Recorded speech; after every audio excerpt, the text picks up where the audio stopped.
Ce vendredi, nous découvrirons entre autres l'IPC de la zone euro et ce n'est qu'une des publications à fort potentiel d'impact. Voyons cela ensemble.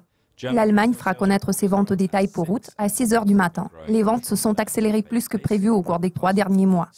La Grande-Bretagne fera connaître son indice nationwide des prix immobiliers pour septembre à la même heure. Les prix des logements ont reculé en août, ce qui témoigne d'un ralentissement sur le marché immobilier du pays. À 7 heures, la Suisse publiera son baromètre économique KOF pour septembre. Les données d'août ont surpris à la baisse, l'indice ayant chuté à son plus bas sur 3 mois. À 7h55, nous découvrirons le rapport allemand sur l'emploi qui sera surveillé de près. Le marché du travail allemand a affiché une bonne performance, le taux de chômage se situant à son plus bas sur plusieurs décennies. Cette tendance devrait se poursuivre. L'estimation finale du PIB britannique du deuxième trimestre sera publiée à 8h30. Selon l'estimation préliminaire, la croissance trimestrielle s'est établie à 0,3%, affichant une augmentation par rapport au chiffre de 0,2% enregistré au trimestre précédent. L'estimation finale pourrait confirmer ce chiffre. La Grande-Bretagne publiera ses données sur les crédits à la consommation pour août à la même heure. Les données de juin sont apparues un peu plus faibles que prévu, affichant la croissance la plus lente en 3 mois. L'estimation préliminaire étroitement surveillée de l'IPC de la zone euro pour septembre suit à 9h. Les données d'août ont surpris à la hausse, l'inflation annuelle ayant grimpé de 0,2%. Une nouvelle amélioration est attendue ce mois-ci.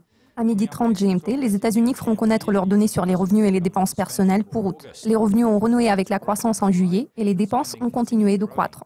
Le Canada publiera son PIB de juillet à la même heure. C'est une publication de haute importance pour les traders du dollar canadien. Les données de juin ont surpris à la hausse, ce qui marque un deuxième trimestre consécutif d'amélioration.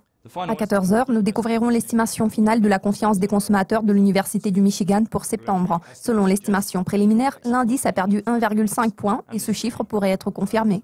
Le gouverneur de la Banque d'Angleterre, Mark Carney, tiendra un discours très surveillé à 15h. Son discours clôturera la conférence dédiée au 20e anniversaire de l'indépendance de la Banque d'Angleterre.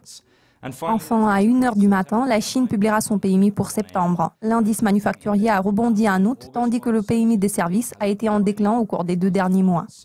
Je suis Jacques Everett. Vous avez regardé le calendrier économique pour le vendredi 30 septembre. Le prochain aperçu portera sur les communiqués de presse clés de lundi. Au revoir.